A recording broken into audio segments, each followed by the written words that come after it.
So ayaw bang gumana ng inyong mga air cooler, especially Everest?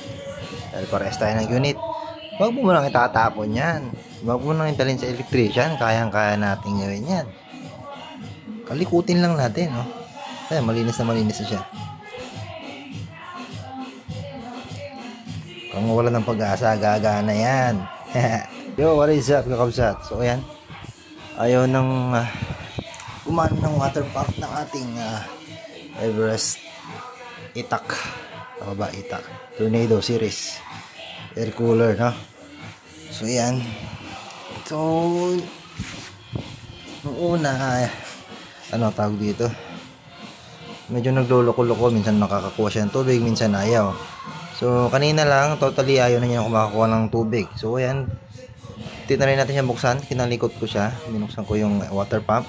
Ito yung nakalagay dun sa ilalim na humihigop ng tubig paakyat, no? So yan, kailangan natin siyang linisin mabuti. Hindi ako professional, ano? Hindi ako electrician, pero mukhang gumana naman kasi umikot na kanina yung fan niya.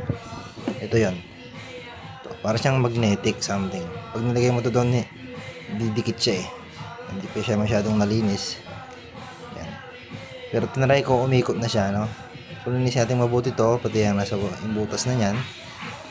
And yung may mga nakasiksik kasi dito na tumigas na alikabok, no? So kailangan alisin yun para hindi siya mahirapang makaikot.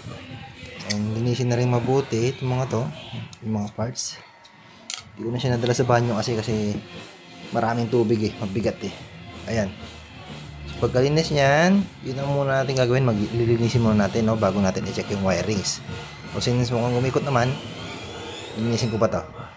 Papakita ko sa inyo mamaya kapag umiikot na siya ng tuluyan at nakakakuha na ulit ng tubig. Okay, balik ako ha. So ayan, unti-unti ko nang tatanggal yung tumigas, mga tumigas na alikabok. So magnet pala talaga siya. Yan, magnet na magnet. So yan, tapusin natin linisin yan. Tumigas yan eh, mga alikabok yan na tumigas. Yan, naalis siya. See, kailangan natin linisin yan.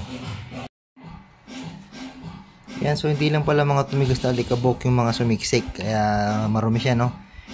May mga parts din yung yan, no? Yung filter, yung mga filter na nauupod, nahuhulog sa baba. What is up? Upset. Ayan, so ayan. So ayan. Ayan, nalinis na natin siya. Turo ko lang kung paano ko na naalis to, no?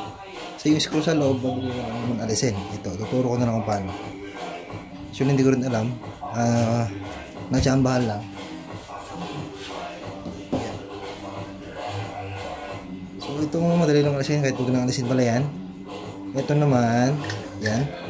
Kailangan mo lang pabukahin, ano? Gamitan mo na lang ng flat screw. Ingatan mo lang para hindi mabasag. Bukahin mo to hanggang sa ma-open mo. Ganun din dito. Yan, gamitin mo yung mga oka-oka o yung mga butas. Yan. Diyan mo kuha ng yung sungkitin, no, para bumuka. Kasi ito naman, pag nabuksan nyo na yan, ito, baka hindi nyo maalis, may lock kasi dito. Huwag nyo iangat, hindi pala dun. So iikot lang natin to. Yun. Mas angat. So maalis na yung cover. And then itong magnetic na to, hindi ko lang kung natawag dito, merong space dito or butas, dito siya susungkitin para umakyat or umangat. Kaya nilayin natin pataas. Yan, ito yung magnet. Ito yung parang fan nya. Hindi ko naman kung anong tawag dito eh. Ano kung naayos ko naman, nilinis ko yan pati sa loob kasi may mga tumigas na dumi. So tatry natin mamaya, no? Ginawa ko tong video na to kasi wala akong mahanap na video ng tutorial kung paano ayusin yung water pump ng Everest air cooler Itak 500M. So sana makatulong sa inyo. Pakita ko mamaya pag gumagana na, okay? Yo, what is up again, kakabsat?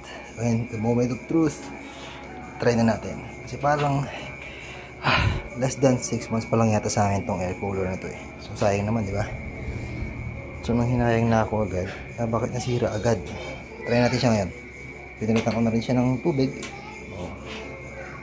Let's try.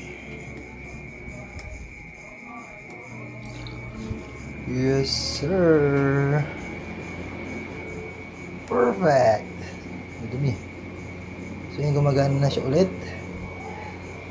So yun lang ang paraan natin. Or linisin lang natin yan. Yung water pump. O kung naman tawag doon. So that's all. Sana may natutunan at nakatulong. Peace, yo, babush.